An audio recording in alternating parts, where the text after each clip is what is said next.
This video contains content that may disturb you and challenge your perception of reality. Ensure you're in a safe space before you continue. Hello and welcome to Charlie Ghostlight. I'm Charlie. Tonight, I'm going to peel back the rhinestone curtain and expose the shadows behind the spotlight. Michael Jackson, loved by billions, feared by the powerful. What if his death wasn't just a tragedy, but a setup? From explosive accusations to corporate greed and a billion-dollar catalog, tonight we ask the question, did the king of pop die? Or was he silenced? Stay close, if you dare. Let's start with his rise to fame and early success. Before the moonwalk, before the white glove, before the world called him the king of pop, Michael Jackson was just a little boy from Gary, Indiana. Born in 1958, Michael's life didn't begin with fairy tales and fame. It began with discipline, pressure, and fear. His father, Joe Jackson, was known for his iron rule, pushing his children into relentless rehearsals and punishing them harshly for even the smallest mistakes. For the Jackson family, music was survival. Michael's extraordinary talent quickly separated him from his siblings. At just 6 years old, he became the lead singer of the Jackson 5. It didn't take long before Motown Records took notice.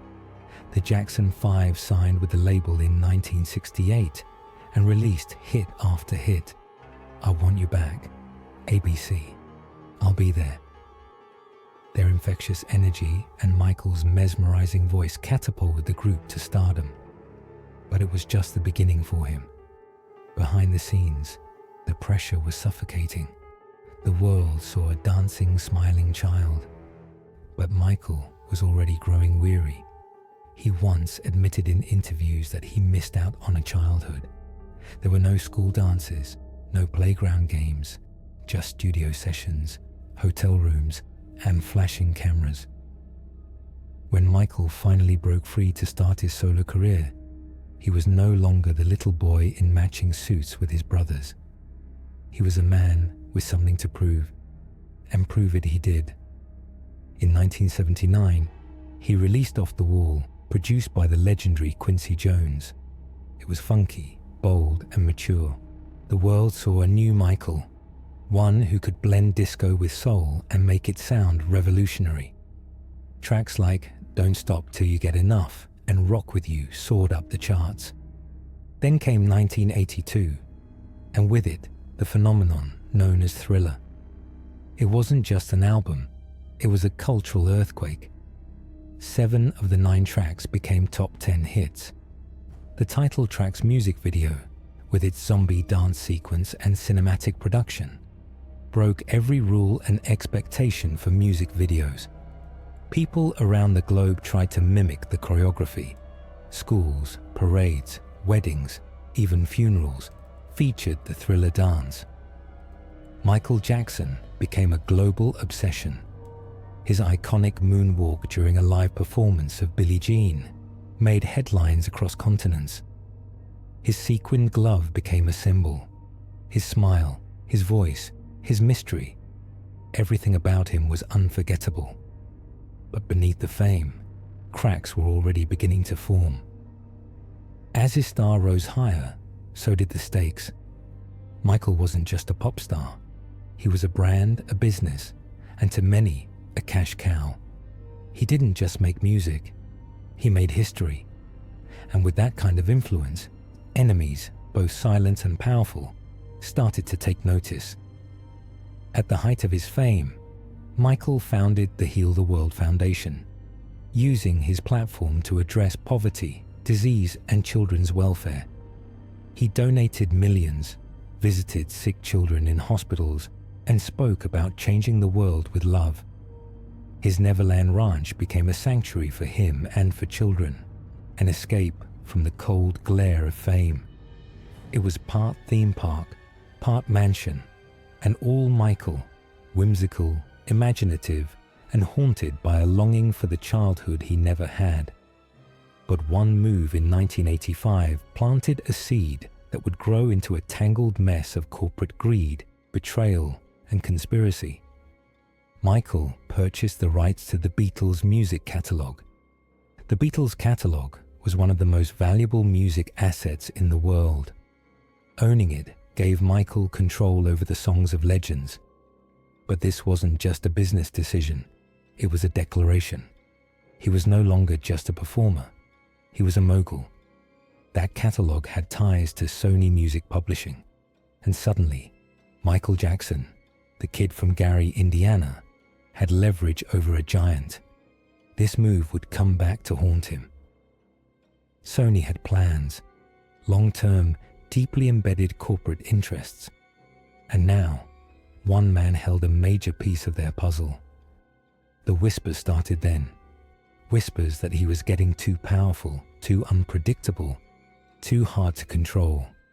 He was no longer just an artist under their thumb.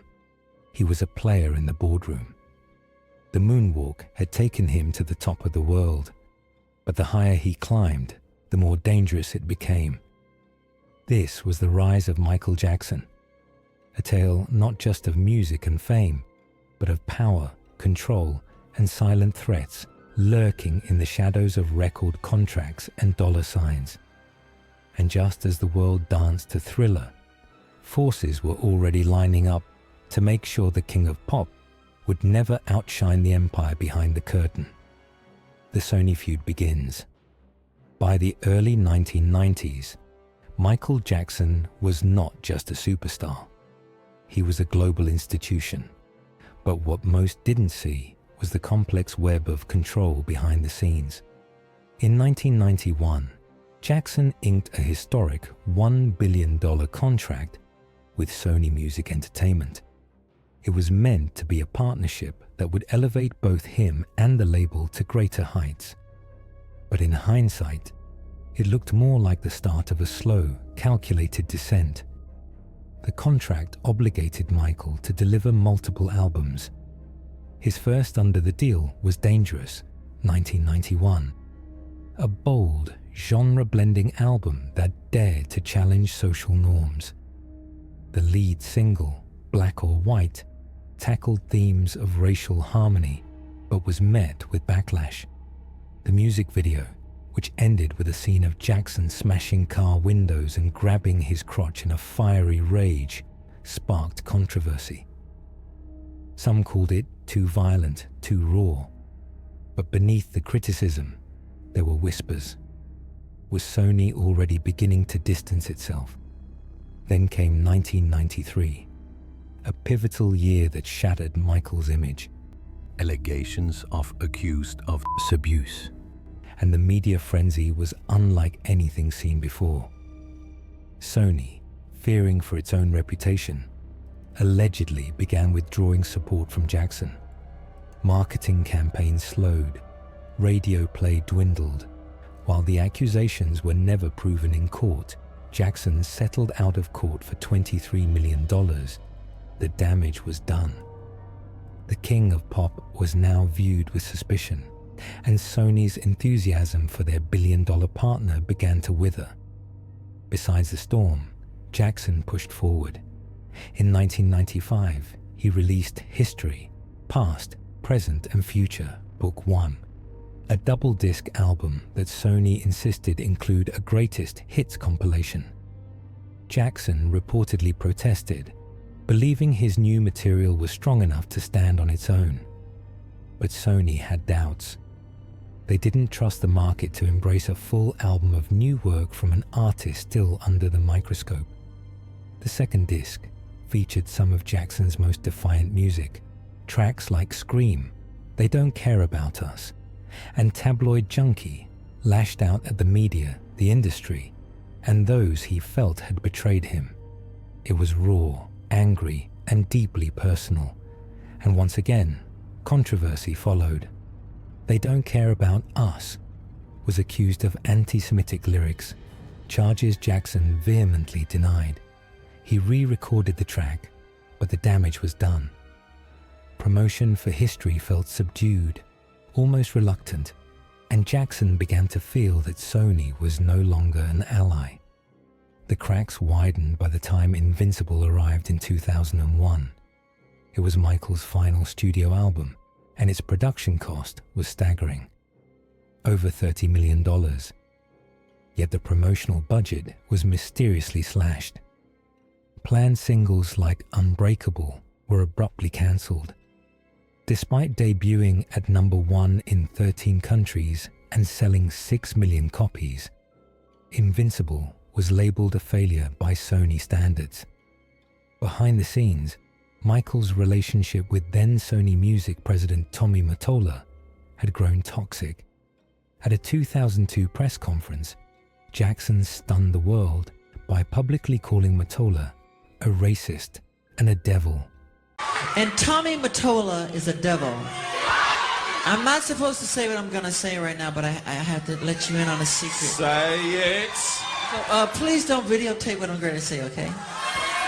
Because the companies take advantage of them. They really do. And Sony,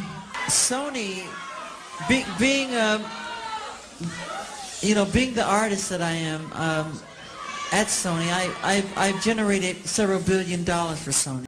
He accused Sony of sabotaging Invincible, saying they had deliberately underpromoted it to ensure its failure.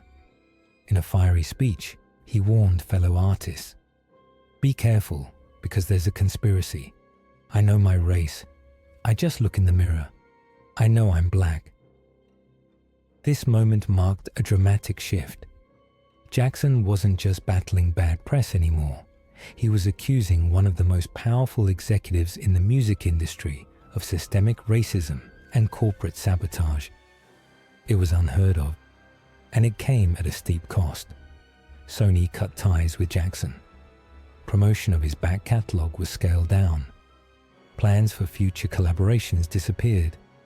Michael's public image, already scarred by scandal, was now shadowed by a deeper, darker narrative.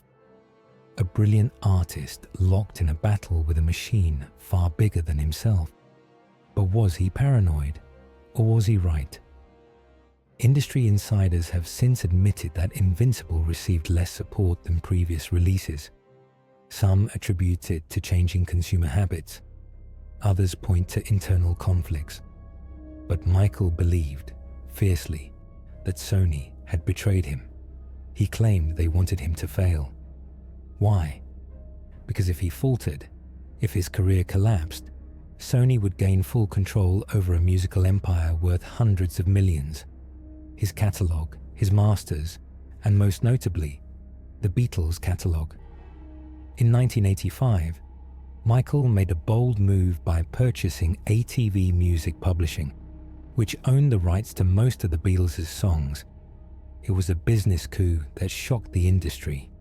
A young black artist now controlled some of the most valuable music ever written. Later, Sony partnered with him, forming Sony ATV. But as Michael's influence waned, Sony's power grew, and some believe they were simply waiting for the right moment to take it all. By the end of 2002, Michael was isolated, distrusted, and disillusioned. His albums were no longer given red carpet treatment. His relationship with the media had turned venomous. And behind closed doors, a battle over assets and control was quietly escalating. It was no longer about music. It was about power. The final days and mysterious death. By the late 2000s, the king of pop was not living like royalty. Despite his fame and legacy, Michael Jackson was suffocating under an avalanche of debt, nearly $500 million by some estimates. He wasn't just staging a comeback, he was staging a rescue mission for his life, his family, and his reputation. And Sony, they were watching.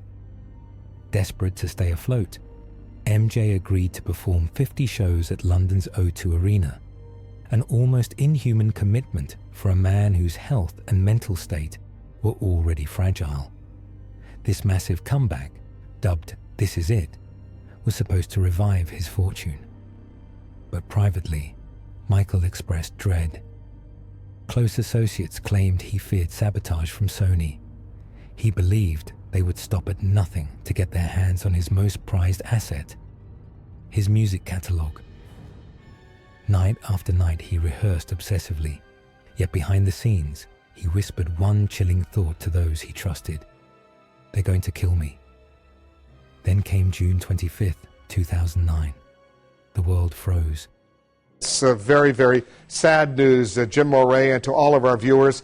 Both the Los Angeles Times and CBS News are both now reporting that Michael Jackson has died. Now, CNN has not confirmed that, but the LA Times and CBS News are reporting that Michael Jackson, 50 years old, the king of pop, has died. A very, very sad moment. Michael Jackson was pronounced dead at age 50.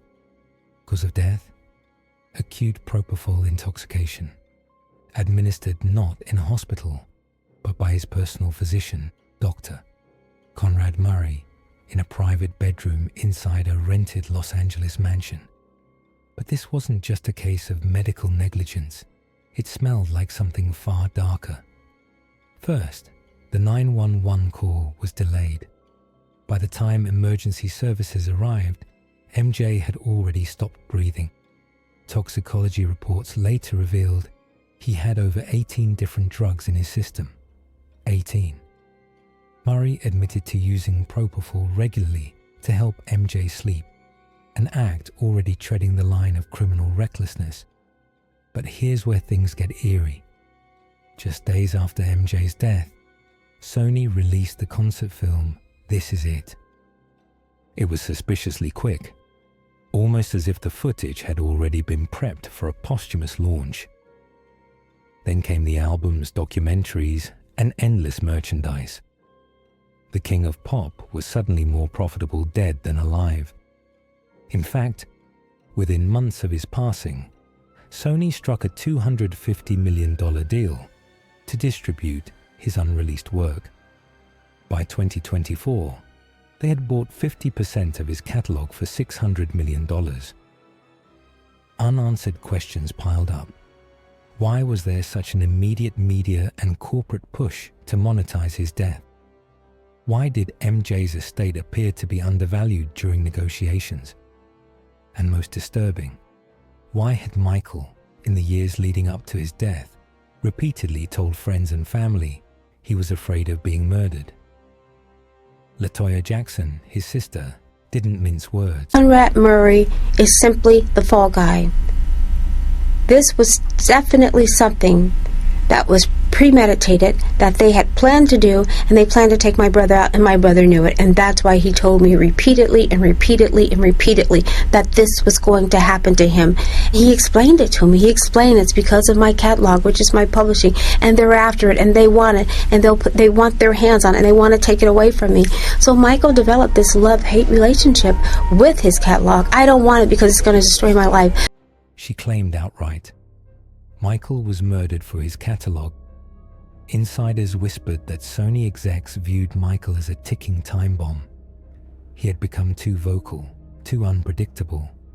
His accusations against Sony president Tommy Mottola, calling him a racist devil, had made powerful enemies. One alleged quote from a Sony insider would haunt conspiracy theorists for years. "You're worth more dead than alive." Michael's final days were filled with paranoia, desperation, and fear. He spoke of people trying to poison him, trying to destroy him, and then, just like that, he was gone. The world lost an icon, but to some, it wasn't just a tragic overdose. It was a calculated elimination, a corporate cleanup, a billion-dollar silence. And still, the biggest question lingers in the shadows. Did the king of pop truly die, or was he silenced? Legacy and posthumous exploitation. Michael Jackson's death sent shockwaves through the world. But for one corporate giant, it opened the door to a financial windfall like no other. While fans mourned the loss of the king of pop, Sony Music was already cashing in on his legendary name. turning Michael's life work into a lucrative empire. Almost immediately after his death in 2009, Michael's album shot up the charts. This Is It, the posthumous concert film, raked in hundreds of millions, fueling renewed interest in the King's catalogue. But it wasn't just the old hits making waves. In 2010, Sony released Michael, an album that was supposed to feature unheard tracks from the man himself. At first glance, fans were thrilled. New music from a voice they loved. But beneath the excitement lurked controversy. Many listeners noticed something strange. Some of the vocals didn't quite sound like Michael. Rumors began swirling that certain tracks were sung by Jason Maliki, an unknown singer whose voice was eerily similar but not genuine. These suspicions were confirmed when it came to light that Sony had indeed used Malachi's vocals to fill in parts of the album. Was it a tribute or a calculated move to maximize profit at any cost? The revelation sparked outrage among loyal fans, casting a shadow over the posthumous releases. What started as a celebration of Michael's artistry quickly turned into a question of authenticity and ethics. This wasn't a one-time incident. Over the years, numerous posthumous albums, remixes, and compilations have poured out of Sony's vaults. The business of Michael Jackson didn't end with his passing. It shifted, evolved, and expanded, driven by a corporate machine with an insatiable appetite for profit. The King's music catalogue became a financial goldmine, mined relentlessly. Then came 2024, a year that marked a new chapter in this complex saga. Sony announced a historic deal, purchasing 50% of Michael Jackson's music catalogue for a staggering $600 million. This was not just a transaction.